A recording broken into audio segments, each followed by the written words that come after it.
하나님 말씀은 요한계시록 19장 6절부터 8절까지 제가 읽습니다. 또 내가 들으니 허다한 무리의 음성과도 같고 많은 물소리와도 같고 큰 우레소리와도 같은 소리로 이르되 할렐루야 주 우리 하나님 곧 전능하신 이가 통치하셨도다.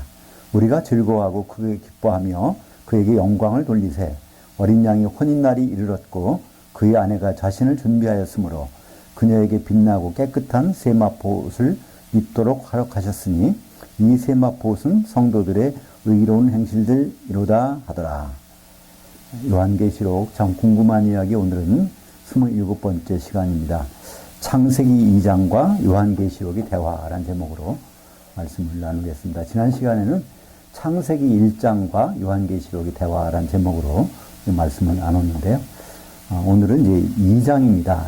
창세기 2장은 특별한 장입니다. 하나님의 큰 비밀이 숨겨져 있는 곳이 바로 창세기 2장 24절이고 그 절을 품고 있는 장이 창세기 2장이기 때문에 예수님의 결혼 계획이 창세기 2장이 나오는데 그것이 요한계시록에서 어떻게 실행이 되고 있는가를 우리가 살펴보기를 원합니다. 우리가 읽은 오늘 본문 19장 6절 8절은 바로 그 일이 다 완성된 다음에 할렐루야 하면서 혼인날이 이룬 그 장면을 우리가 읽어봤습니다.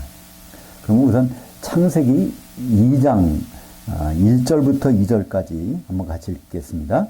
천지와 만물이 다 이루어지니라. 하나님이 그가 하시던 일을 일곱째 날에 마치시니 그가 하시던 모든 일을 그치고 일곱째 날에 안식하시니라. 창세기 1장 맨 마지막 절 기억하십니까? 1장은 31절이 맨 마지막 절입니다. 거기에 보면 하나님 보시기에 심히 좋았더라. 그래서 끝나는 것 같죠. 근데 사실은 창세기 1장은 창세기 2장 4절까지로 돼야 정확한 내용입니다. 그리고 이 창세기 2장 5절부터 전혀 새로운 내용으로 해서 마지막 절까지 2장 25절까지 가게 되는데요. 우리말 성경에 보면 그것을 분류를 그렇게 안 해놓고 번역도 그렇게 안 돼 있습니다. 그래서 2장 3절까지 이렇게 나오고 2장 4절부터는 이제 창조의 세부적인 내용이 이러하니라 이런 식으로 번역이 돼서 우리말 성경을 보면 그 부분이 잘 이해가 안 갑니다. 그러나 그 내용으로 보거나 성경 원전을 보면 2장은 1절부터 4절까지 그 다음에 5절부터 내용은 전혀 다른 별개의 내용이라는 것을 알 수 있습니다. 우선 창세기 2장 1절에 보면요. 천지와 만물이 다 이루어지니라 이렇게 번역되어 있는데 거기 중요한 단어가 번역이 빠졌습니다. 거기에 군대라는 단어가 나옵니다. 하늘들과 땅과 거기에 있는 모든 군대가 다 준비됐다는 뜻입니다. 우리가 보면 그것이 무엇일까요? 마지막에 만들어진 거는요 아담이잖아요. 그죠? 근데 아담 이전에 있는 모든 것들 그것을 하나님은 군대라고 봤습니다. 그것은 왜 그럴까요? 군대는 어떤 의미죠? 전투를 위해서 있는 것입니다. 우리는 사실 우리 전투 중이잖아요. 영적인 전쟁 중에 지금 있는 것이잖아요. 우리 상대인 그러니까 적군의 대장은 이 세상의 막노릇하는 마귀고요. 무적행이 들어갈 때까지는요 항상 활동하거든요. 그래서 아예 창세기 2장 1절에 이미 그렇게 선언이 돼 있습니다. 아담이 있고 그에 이제 부속된 모든 존재들은 결국은 하나님 편에서는 군대라는 것이죠. 그래서 히브리 말로 군대라는 말을 짜바라고 합니다. 짜바. 근데 거기서는요 모든 군대라고 해서 복수를 썼습니다. 그래서 쯔, 바, 암. 이거는 이제 복수가 된 거죠. 거기다가 콜이라는 모든, 그래서 모든 군대가 다 완성이 됐다. 이렇게 설명이 되어 있습니다. 그렇기 때문에 영적인 전쟁을 한 준비가 다 되어 있다는 뜻이죠. 그렇다면 그것이 요한계시록에서는 군대가 어디 나올까? 요한계시 19장에 보면 그 예수님이 백마탄자로에서 그 군대들을 이끌고 이제 내려오신 장면, 그래서 마지막 전투가 이루어지는 장면이 나오는데 요한계시 19장 11절부터 14절까지 한번 같이 읽겠습니다. 또 내가 하늘이 열린 것을 보니 보라 백마와 그것을 탄 자가 있으니 신실함과 진실함으로 불리더라. 그가 의로 심판하며 싸우더라. 그의 눈은 불꽃 같고 그 머리에는 많은 반들이 있고 또 이름 쓴 것 하나가 있으니 자기밖에 아는 자가 없고 또 그가 피 뿌린 옷을 입었는데 그의 이름은 하나님의 그 말씀이라 칭하더라. 하늘에 있는 그 군대들이 희고 깨끗한 한 세마포옷을 입고 백마들을 타고 그를 따르더라. 여기에 바로 이 따르는 분, 여기서 예수님이시잖아요.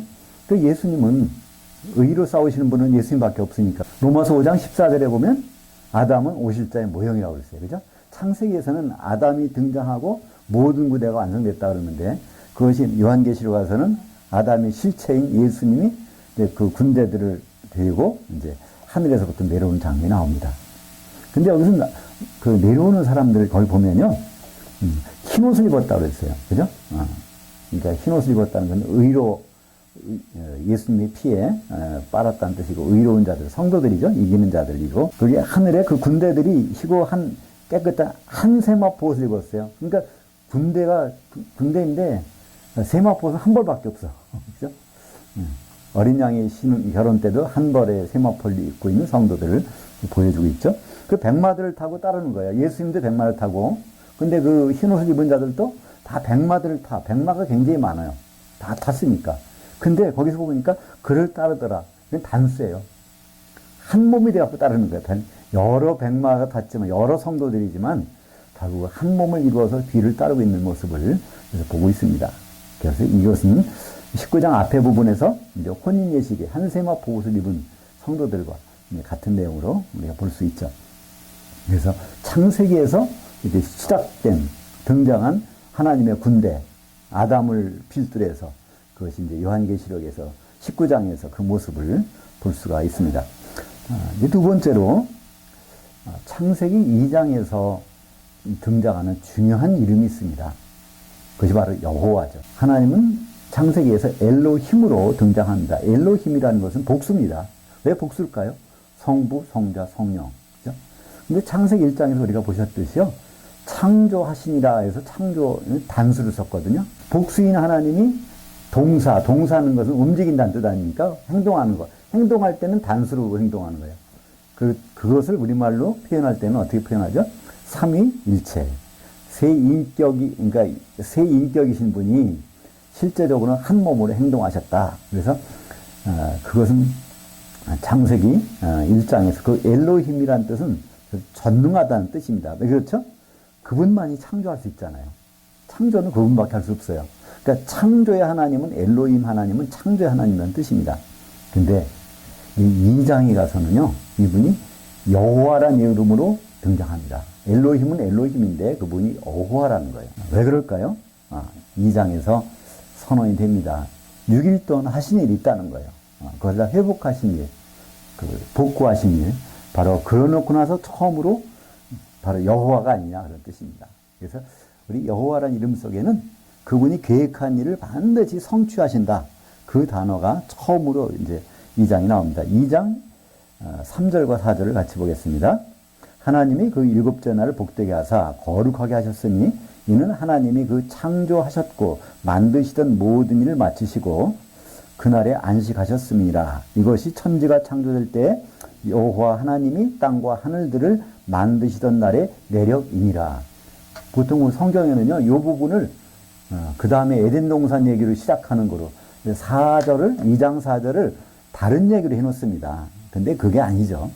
이것은 2장 4절은 모든 앞에 1장부터 나오는 모든 내용이 결론입니다.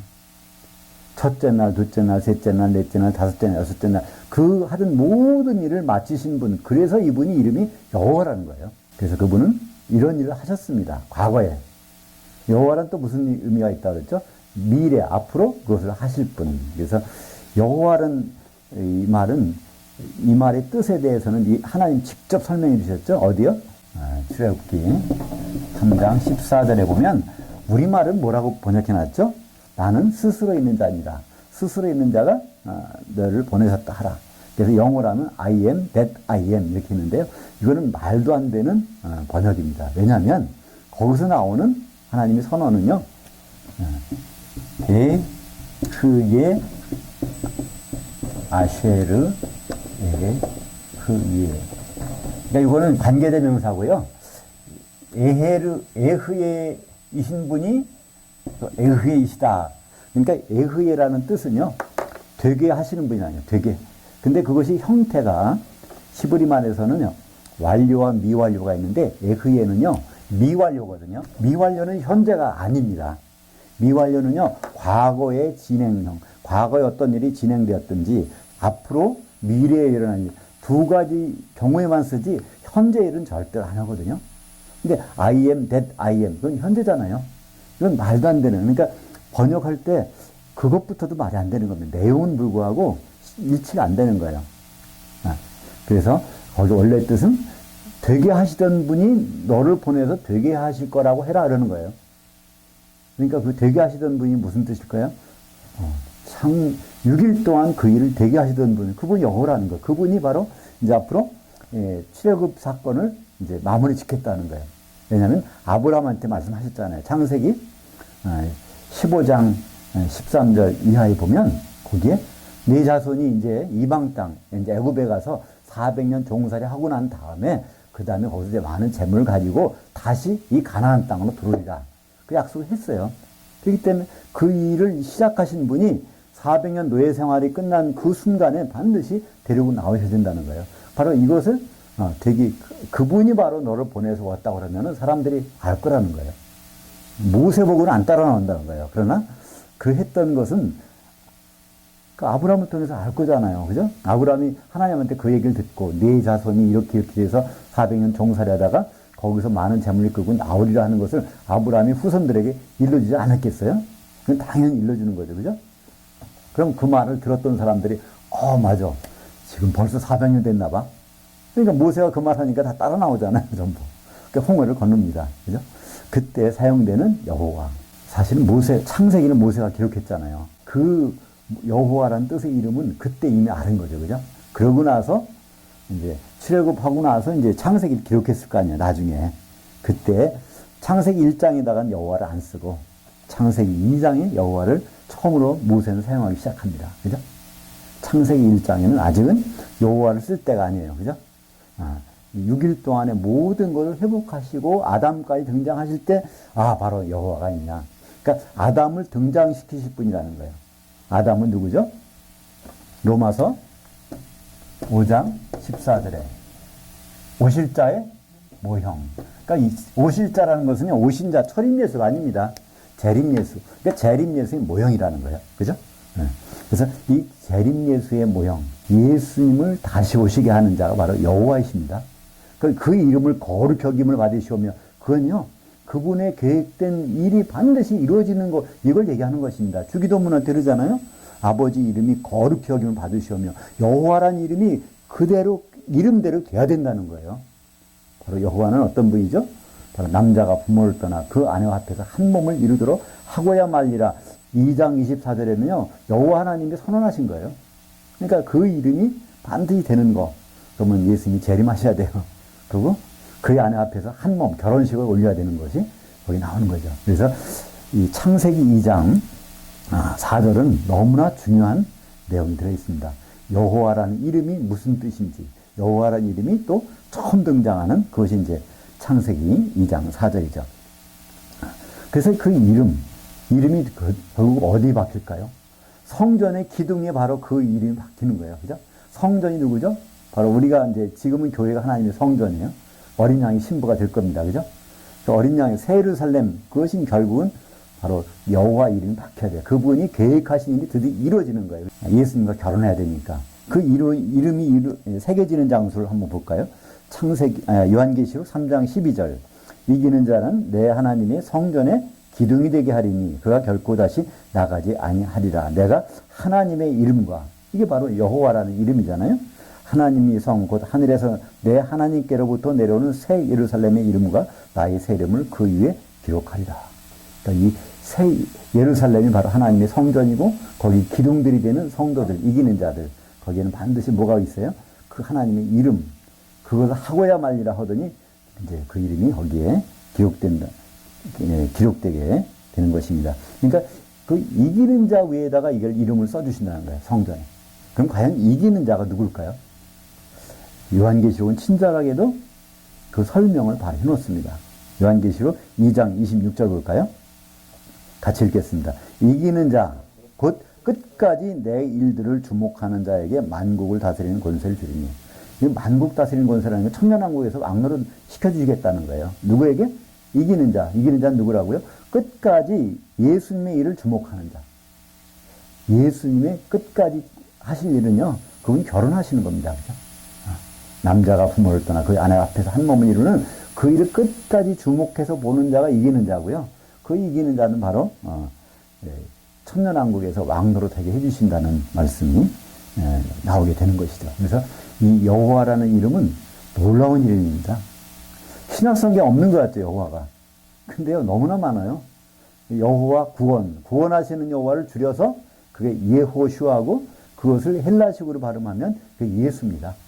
그러니까 예수님 속에는요, 그것을 반드시 이루시는 여호와라는 단어가 예수님 속에 들어가 있는 거예요. 그죠? 그 예수님 그러잖아요. 아버지께서 내게 주신 이름이라고 하잖아요. 그죠? 여호와, 그 속에 여호와가 들어가 있으니까. 그리고 또 성령께서도 내 이름으로 보내실 성령. 그래서 바로 아버지나 아들이나 성령께서는요, 그 여호와라는 이름이 같이 들어가 있어요.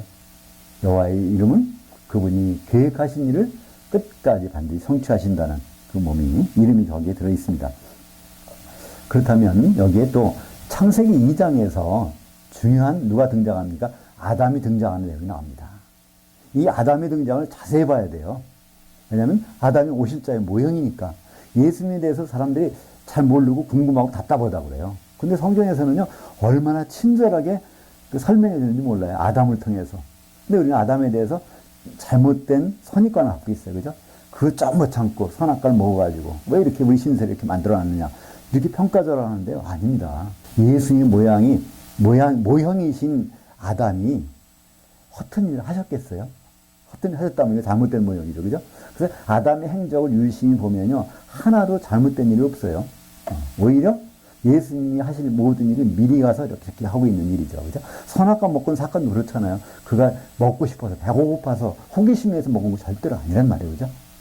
한몸대라고 한 그 파트너가 먹었길래 추워서 안 먹을 수 없으니까 안 먹으면 헤어져야 되는 거예요. 그죠?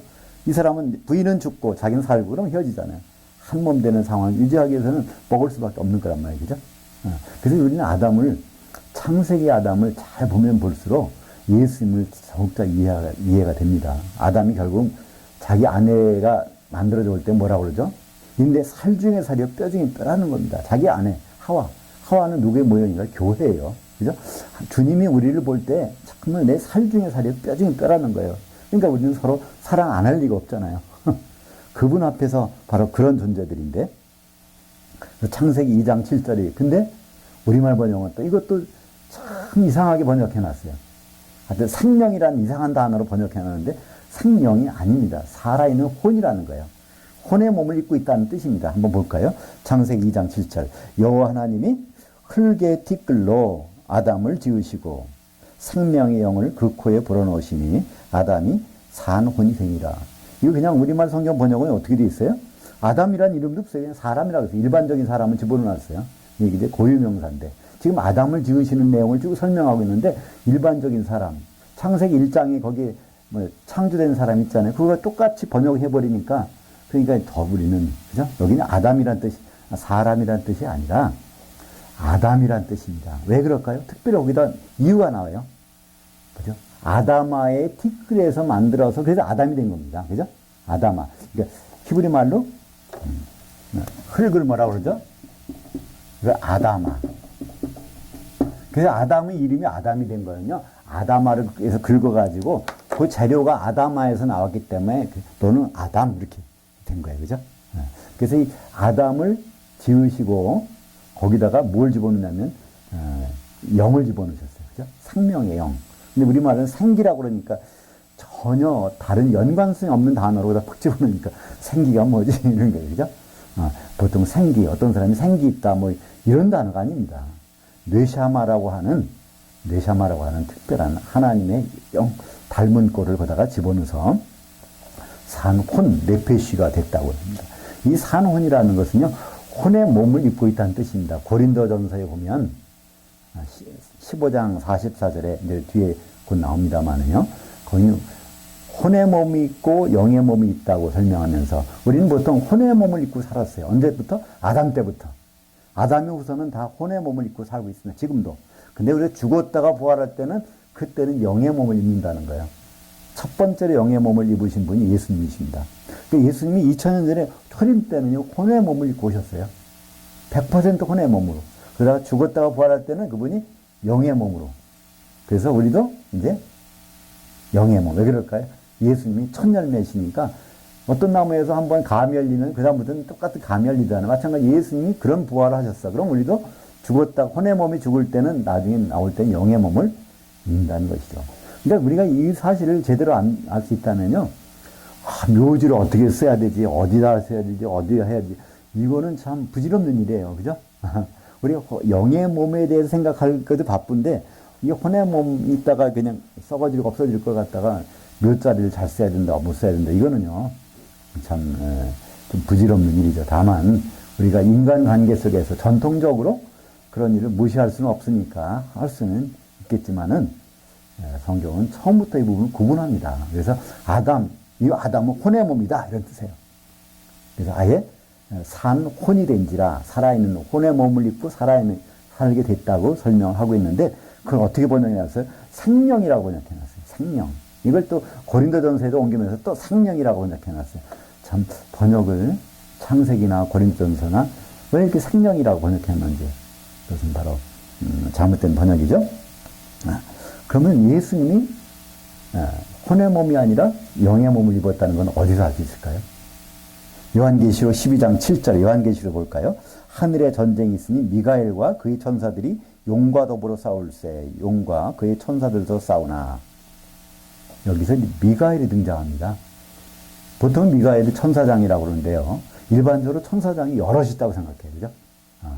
사탄도 원래는 루시엘이었었는데 이게 타락해서 루시퍼가 됐다 그러는데 루시퍼라는 것은 그거는 성경에 없는 말입니다.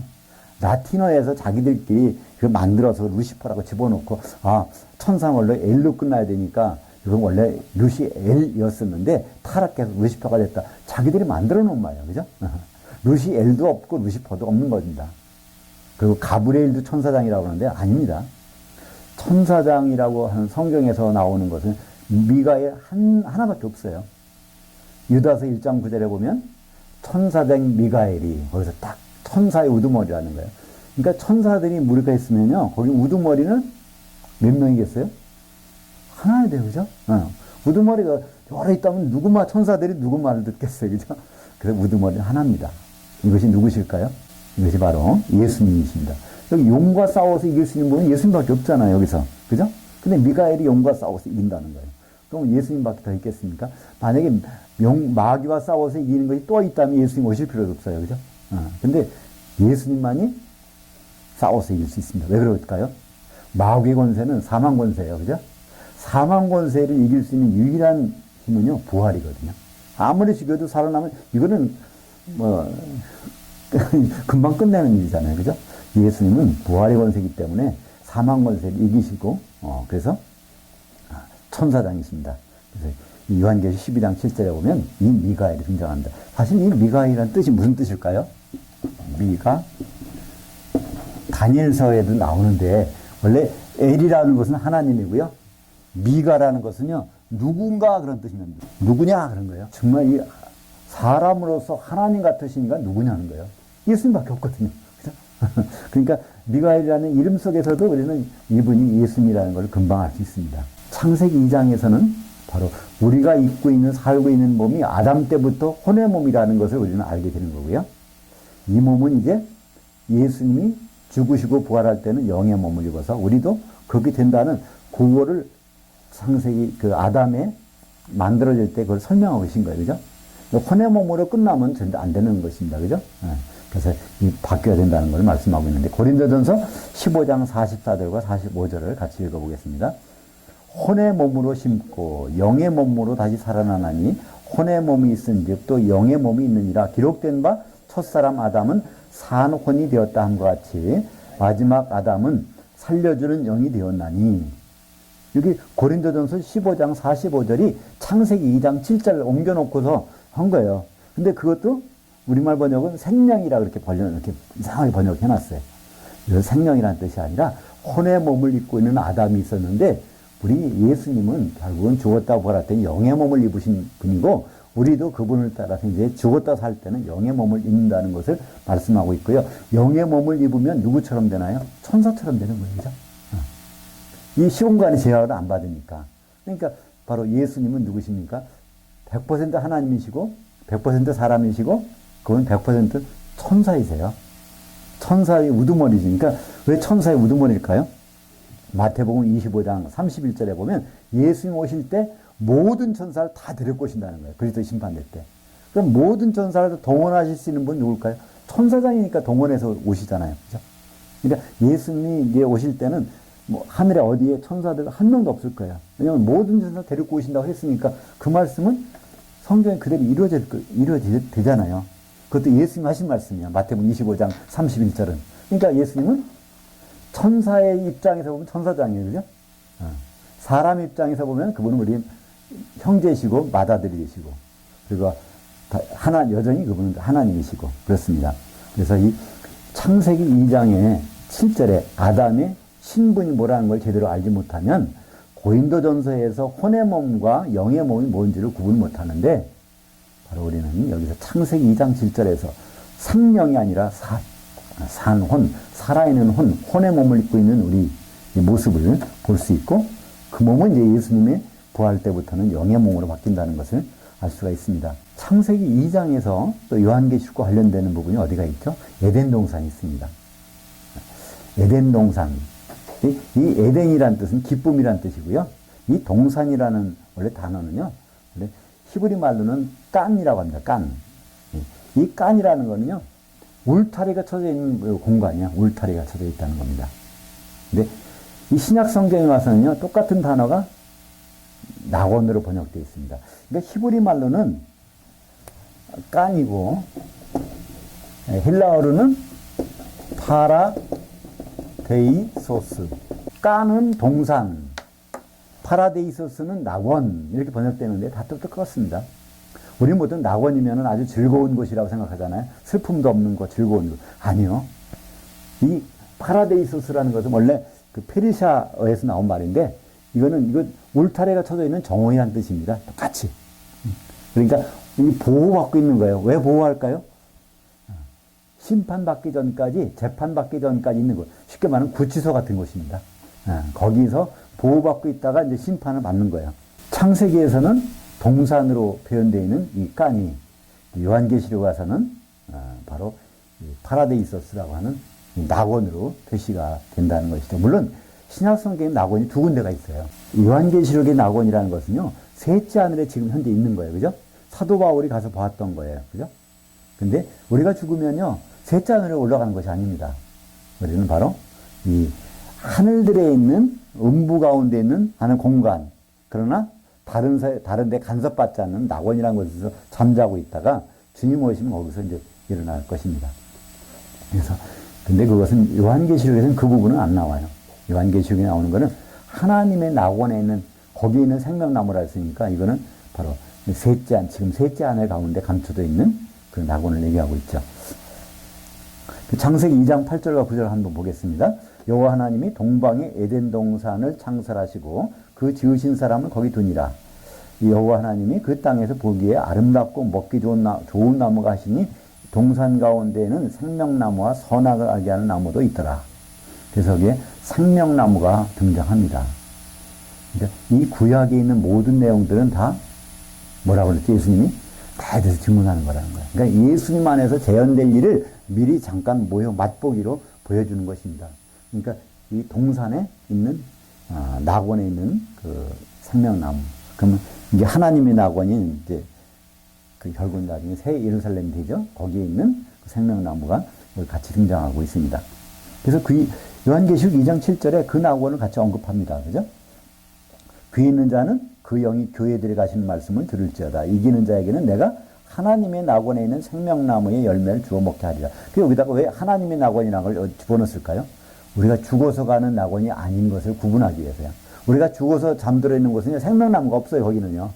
생명나무는 언제 보죠? 나중에 부활해서 주님까지 올라가서 그리스도 심판대 심판받고 천년왕국이 지난 다음에, 그다음 백보자 심판 다음에 새 예루살렘 안에 생명나무가 있는 건데, 그렇잖아요? 그래서 그걸 구분하기 위해서 여기다가는 하나님의 낙원, 우리가 죽어서 쉬러 가는 곳이 아닌 하나님의 낙원을 말씀하고 있습니다.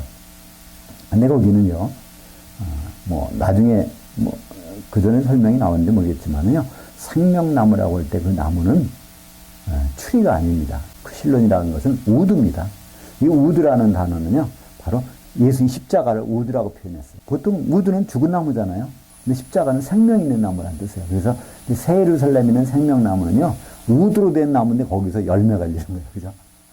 이게 영적인 열매겠죠. 그죠? 생명의 열매가 열리게 됩니다. 요한계시록 22장 2절에 보면 새 예루살렘 성 안의 모습을 소개하고 있는데요. 길 가운데로 흐르더라. 이제 생명수 강 좌우에 생명나무가 있어 12가지 열매를 맺되 달마다 그 열매를 맺고 그 나무 잎사귀들은 만국을 치료하기 위해 있더라. 달마다 그 나무 열매를 맺는다고 하는데 그게 달마다 열매가 다른 열매가 낸다는 뜻일까요? 아닙니다. 그 달의 열매가 아니에요. 그 달은요, 남성이고요. 열매는, 그 열매는 중성이거든요. 그러니까 그 나무가 12가지 열매를 매달 맺는다는 얘기지, 이제 1월 달에는 요 열매, 2월 달에는 이 열매, 이 얘기가 아닙니다. 그 열매를 달마다 계속 맺는다는 그런 뜻을 설명하고 있습니다. 그 다음에 5번째 볼까요? 건축 재료와 완성된 새 예루살렘. 성경은요, 어떻게 보면 2가지 사실이 나옵니다. 하나는 결혼 이야기. 결혼하려면 신랑과 신부가 있어야 돼요. 또 하나는 성경에서는 건축이 나옵니다. 건축. 하나님의 처소, 하나님의 성전을 짓는 건축이 나와요. 건축하려면 뭐가 필요할까요?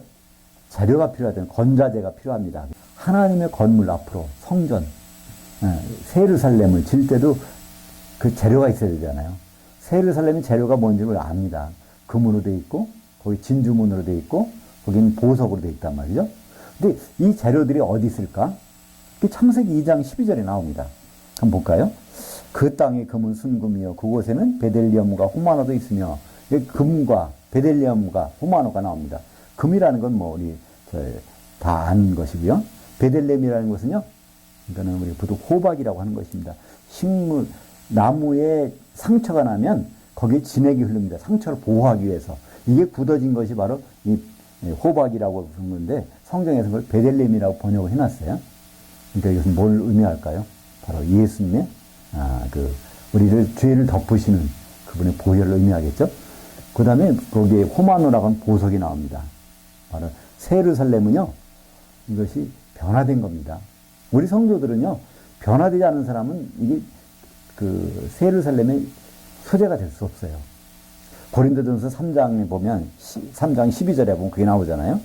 사람들이 집을 이제 하는데 거기에 금이나 은이나 이제 보석으로 지어야 되는데 거기에 나무나 짚이나 풀이 그거를 지으면 나중에 불로 심판해서 다 타버린다는 거예요. 뭐가 남고? 금이나 은이나 보석만 남고.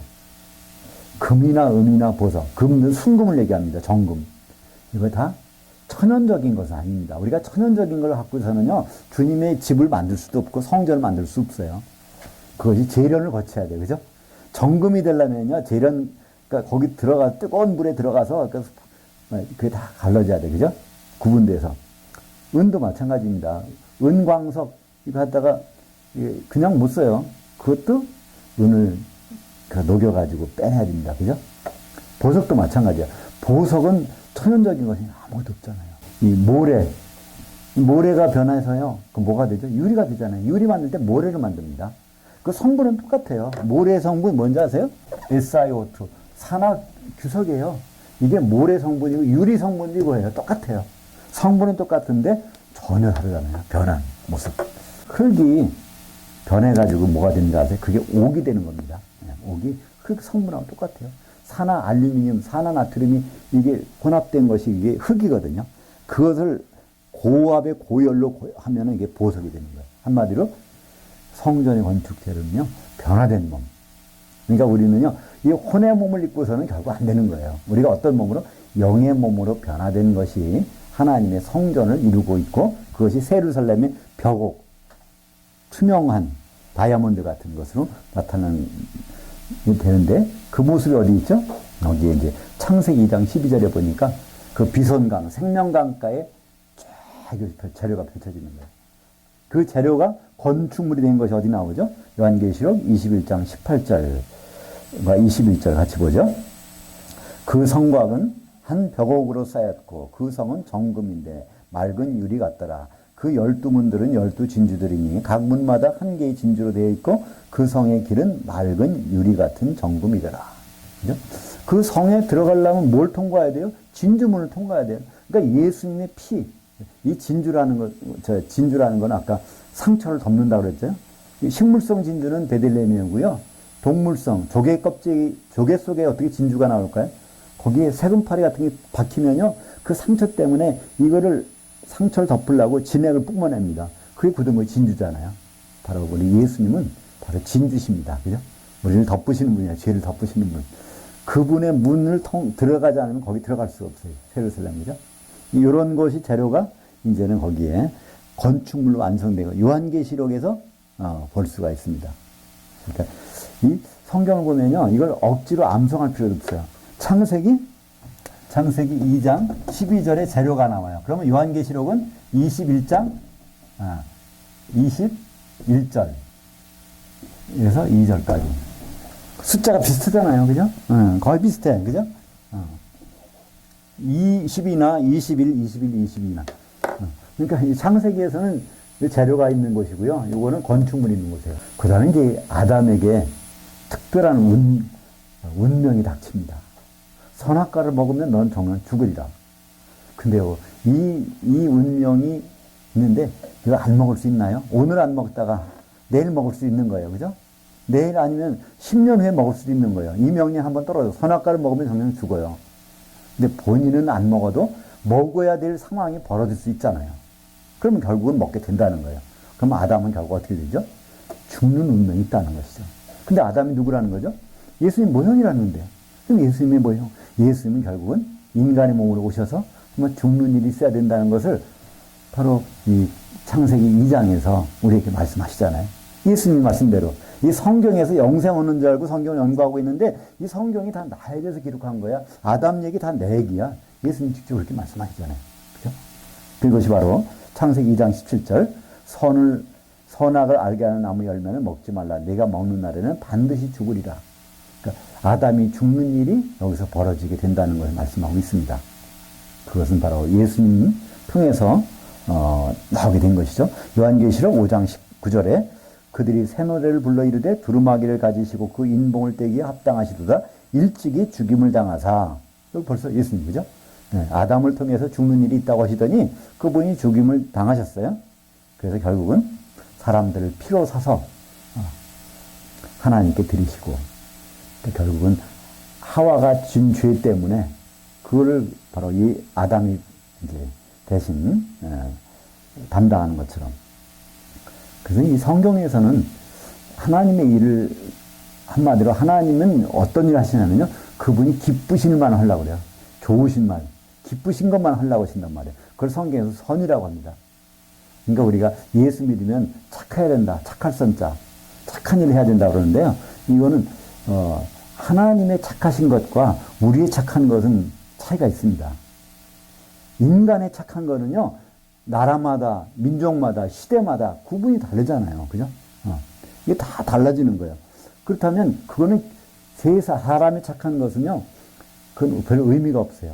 하나님이 착한 것, 하나님이 선하는 것이 무엇인지가 성경에 가장 중요한 것입니다. 그러니까 하나님의 선을 따르는 사람들. 그러니까 우리가 심판받게 되는데요. 우리는 선악과는 심판을 받는다는 거예요. 그건 하나님의 선이냐, 그렇지 않느냐에 따라 심판받는 겁니다. 그렇다면 하나님의 선을 맨 먼저 소개한 것, 뭐가 하나님의 선이 아닌지를 소개한 것이 있습니다. 그것이 바로 창세기 2장 18절입니다. 바로 창세기 2장 18절에 하나님은 선언하십니다. 뭐가 선하지 않다고요? 아담이 혼자 있는 거, 아담이 결혼하지 않는 것은 하나님이 선하지 않다는 거예요. 그렇다면 결국은 하나님께 선한 것은요, 아담이 돕는 배필을 갖는 것이고 아담이 결혼하는 것입니다. 아담은 예수님 모형이기 때문에 예수님이 결혼하는 거, 이거 하나님 선하지 않는 거예요. 그렇기 때문에 우리가 하나님이 기뻐하시는 한다는 것은 예수님 결혼을 우리가 준비해야 되는 거예요. 그게 하나님께 선한 일을 하는 거예요.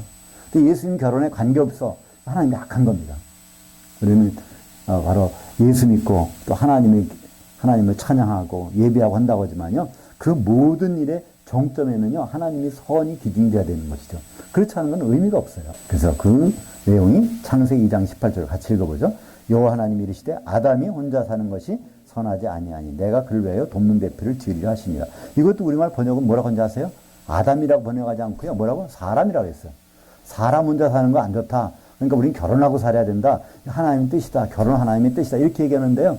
이거는 세상의 도덕을 자꾸만 얘기하는 것이고요. 하나님은 그게 아닙니다. 그래서 아담의 결혼, 예수님의 결혼을 말씀하시는 것이죠. 그죠? 그래서 결국은 결혼하기 위해서 만나는 장면이 요한계시록 1장 13절에 나옵니다. 7초 때 한가운데 이 인자가 드디어 만나잖아요. 거기서 만나서 바로 결혼하는 것이 아닙니다. 7초 때는 하나가 아니잖아요. 결국 여기서 한 신부가 돼야 돼요. 그것이 바로 19장이 나옵니다. 그죠? 19장이 와서. 그럼 왜 7초 때 한가운데 주님이 계실까요? 결혼 준비된 사람과 안 준비된 사람 가려내려고, 그죠? 혼인잔치에 들어갈 사람과 안 들어갈 사람 가려내려고. 그래서 요한계시록 1장 13절은요, 7초 때 한가운데 섰다. 할렐루야, 아멘, 끝. 이거 아닙니다. 거기서 할렐루야가 없어요, 아예. 할렐루야는요, 19장에 가서 나온다니까요. 결혼식 할 때. 그러나, 주님은 우리는 다 만나게 됩니다. 반드시 만나게 돼 있어요. 그게 어디 나오죠?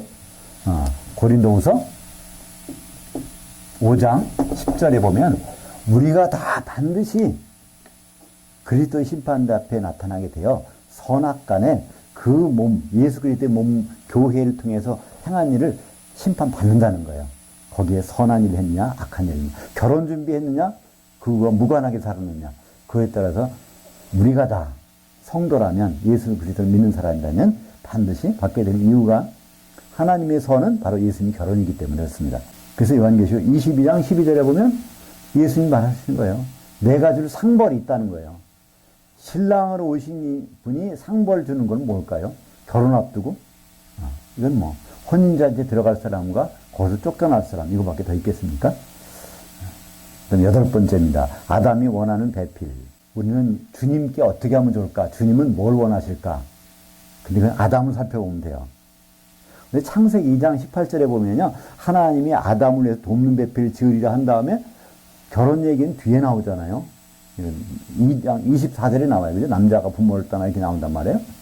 중간에 딴 일 하신 것 같아. 갑자기 어떤 사람이 이렇게 얘기를 합니다. 아담은 IQ가 얼마나 될까? 이 세상의 모든 짐승들이 다 이름을 다 지어줄 정도면 이 얼마나, 그죠? 이게 이 세상에 얼마나 많은 것들이 있어요. 곤충만 해도 얼마? 60만 종인가? 하여튼 아니, 코끼리, 사람, 짐승, 얼마나, 그걸 다 아담이 이름 지었으니까, 아담이 두뇌가 IQ 200, 300은 될 거라고 얘기하는데요. 그 얘기가 아니거든요. 하나님은 창세기 2장 18절에서 아담의 돕는 배필을 하려고 흙으로, 에덴 동산에 있는 흙을 긁어가지고, 거기서 하나하나, 짐승과 새와 이걸 하나하나 갖다가 일일이 선을 보게 하신 장면이, 선을 보는 장면이에요. 이것은 아담이 머리 좋은지 안 좋은지를 보는 것이 아닙니다. 왜 갑자기 돕는 배필을 지으리라고 아담의 IQ 테스트 하십니까? 그게 아니거든요. 근데 우리는 보통 아담의 IQ가 좋아서 이름을 다 지어줬다. 우리말 번역은 이름을 지어줬다고 되어 있는데 원래 그게 아니라 이름만을 불렀다는 것을 우리말 번역이 그렇게 된 것입니다. 뭐를 부르지 않고, 이건 내 살 중에 살이오면 내 뼈 중에 뼈요, 내 돕는 배필입니다. 이렇게 부르지 않았다는 거예요. 그냥, 이건 새요, 이건 코끼리요, 그러니까 돕는 배필을 만나보지 못했다는 거예요. 거기서 나오잖아요. 그러니까 창세기 2장, 19절과 20절 같이 읽어볼까요? 여호와 하나님이 흙으로 각종 들짐승과 공중의 각종 새를 지으시고 아담이 무엇이라고 부르나 보시려고 그것들을 그에게 이끌어 가시니 아담이 각 생물의 이름을 부르더라. 그리고 아담이 모든 가축과 공중의 새와 들의 모든 짐승들에게 이름을 부르니라. 아담이 돕는 배필을 만나지 못하였으므로. 그러니까 하나님이 일일이 하나하나 흙으로 지어졌어요. 그 바깥 세상은요, 이게 얼마든지 있어요. 1장에 보니까 바로 땅에서 짐승 나와라! 다 나오잖아요. 창공에 새도 있고 물고기 다 있잖아요. 근데 이건 놔두고 에덴 동산에 있는 거기 있는 아담의 아담아를 가지고 이걸 아담 지은 똑같은 토양으로 지어서 이렇게 선을 보게 하는데 만족 안 하는 거예요. 결국은 아담은 그 아담이 지어져 있던 그 아담아 토양에서 나온 것은 만족 안 한다는 거예요. 그러면 어떤 방법이 있죠? 아담이 피에서, 아담이 살에서 나온 거, 그것만이 자기 결혼 상대다라는 걸 아담은 주장합니다. 그게 누굴까요? 예수님이세요. 예수님은 다른 누구하고 결혼하러 오신 것이 아닙니다. 그죠? 그의 피를 힘입은 사람들이 바로 하나가 됐을 때 그래서 결혼하시겠다는 거잖아요. 그죠? 우리는 세상에 다른 사람들, 뭐 훌륭한 사람들, 머리 좋고 돈 있고 한 사람들은 예수님 별 관심이 없어요. 예수님 제자들만 봐도 그렇잖아요. 그죠? 별 볼일 없는 사람들이지만 그러나 그들을 통해서 하시겠다. 왜? 예수님 피가 묻었으니까. 그래서 바로 하나님은 그러니까 예수님은 거기서 선별할 때 아무나 택하지 않습니다. 요한계시록 22장 14절 볼까요? 자기 두루마기를 빠는 자들은 복이 있으니 이는 그들이 생명나무에 나가며 문들을 통하여 성에 들어갈 권세를 받으려 합니다. 그러니까 생명나무, 예루살렘 거기에 참여하는 사람들은 조건이 딴 게 없어요. 뭐만? 예수님 피에 두루마기라는 것은 자기 행위잖아요. 바로 예수님 피에 행위가 깨끗한 사람만, 그러니까 성도들만, 이기는 자만이 바로 거기에 들어가는 거예요. 그 말 예수님이 그거 허락하신다는 거예요. 다른 사람하고는 결혼 안 하겠다는 거예요. 왜? 생명나무에 들어가는 건 뭘까요? 예루살렘이니까 그것이 어린 양의 신부잖아요. 어린 양의 신부를 이루는 사람은요, 두루마기의 피를, 십자가의 보혈의 피를 안 빠는 사람은 안 된다는 거예요. 이것이 바로 아담의 창세기 2장에서 아담이 자기 배우자를 인정할 때 아무리 같은 흙에서 나왔지만 안 된다는 거예요. 자기 피가 섞여야 된다는 것이죠. 그것이 바로 아담이 자기 아내를 취하는 방법이 9번 아담이 아내 자기 몸에서 피 흘려 얻은 게 나옵니다. 창세기 2장 21절과 23절을 까지 같이 보겠습니다. 여호와 하나님이 아담을 깊이 잠들게 하시니 잠들매 그가 그 갈빗대 하나를 취하고 살로 대신 채우시고 여호와 하나님이 아담에게서 취하신 그 갈빗대로 여자를 만드시고 그를 아담에게로 이끌어 오시니 아담이 이르되 이는 내 뼈 중에 뼈요 살 중에 살이라 이것을 남자에게서 취하셨은즉 여자라 부르리라 하니라 하십니다. 여기서 내 거에서 나가야 내 살이고 피요 그래야 자기는 결혼하겠다는 겁니다. 그러니까 예수님 만날 때 우리는 적당히 만나서는 안 됩니다. 그죠? 예수님 피 반드시 그걸 힘입은 사람만이 그분과 결혼 1차적인 자격이 되는 것을 볼 수 있습니다. 여기 처음으로 나온 단어가 남자와 여자. 이 단어는요, 남편과 아내라는 뜻입니다.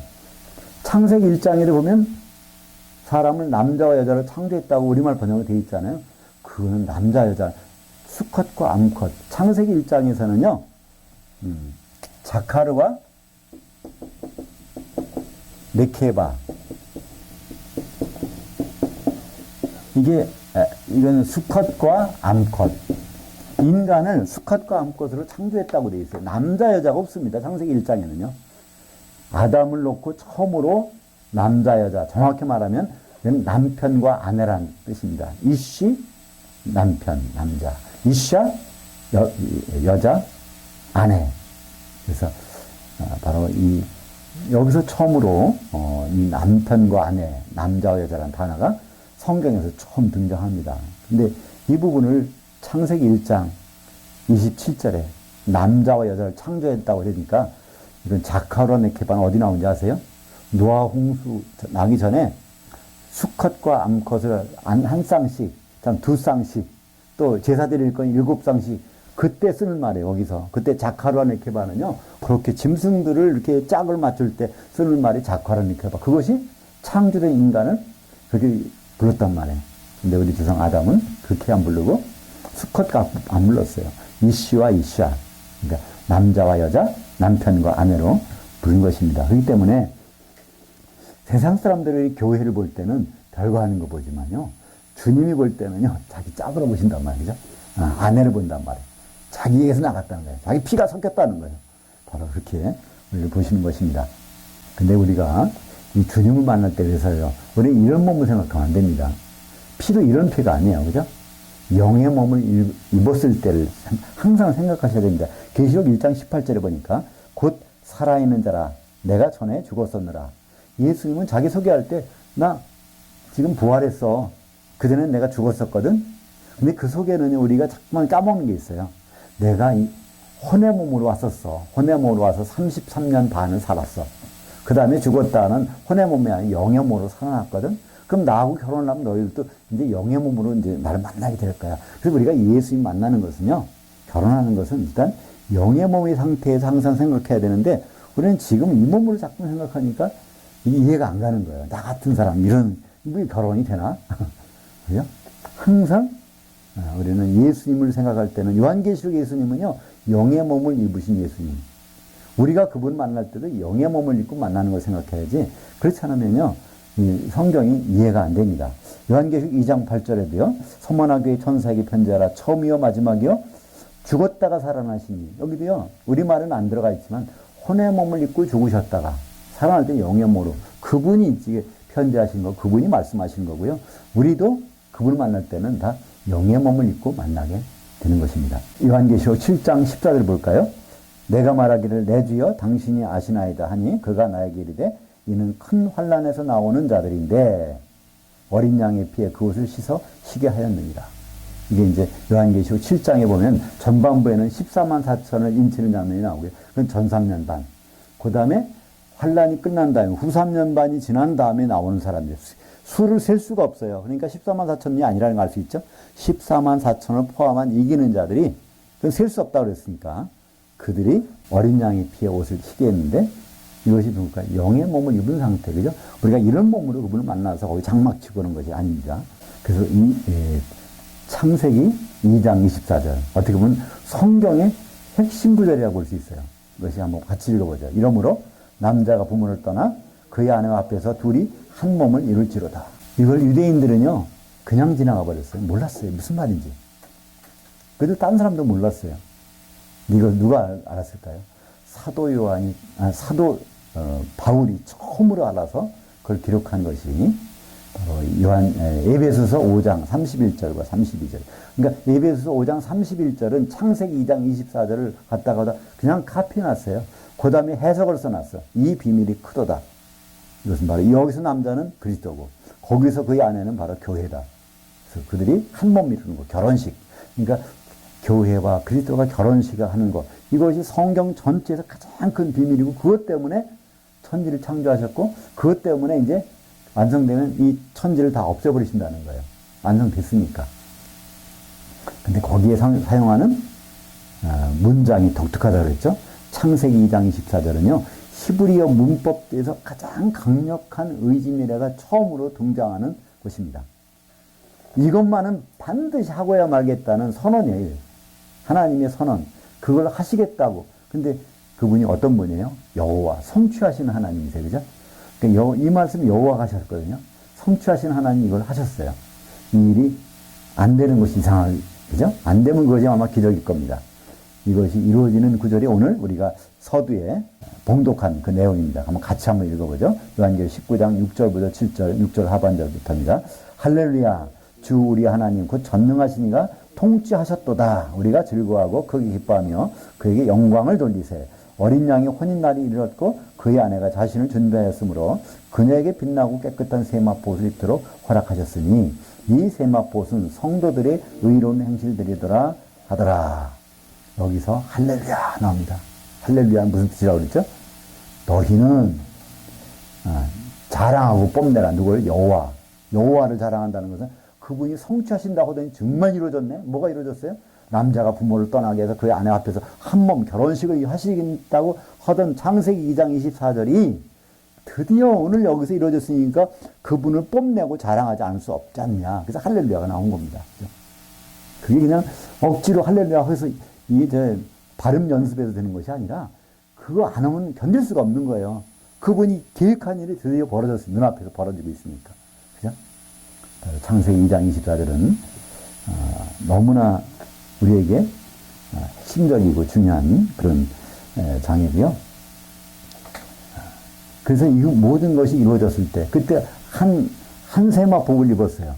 근데 그것이 자세히 들여다보니까 성도들의 의로운 행실들, 다 의롭다는 건 그 두루마기를 빨았다는 것이죠. 이기는 자들이 바로 거기에서 한 몸을 이루고 있는 그 현장을 혼인잔치를 여기서 말씀하고 있는 것입니다. 그렇기 때문에 이제 성경의 마지막에 22장에는요, 그 예수님과 신부가 화답하는 장면이 나와요. 마지막에 22장 16절과 17절은요, 지금 요한계시록이 다 끝나가고, 거기는요, 요한계시록은요, 그러니까 제가 그림을 잘 못 그리는데, 여기 천사가 있어요. 이 천사는 누구죠? 예수님 천사예요. 그죠?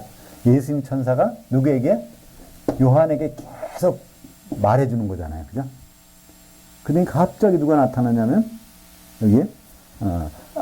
여기에 이제 갑자기 뭐가 나왔어요? 하나 신부가 완성됐잖아요. 그죠? 지금 이제 결혼식이 이루어졌으니까. 근데 여기서 갑자기 누가 등장하냐면 요한계시록 22장 16절에는 나 예수는 하고 등장해요. 그러니까 여기 한 분이 갑자기 등장하네요. 예수님이.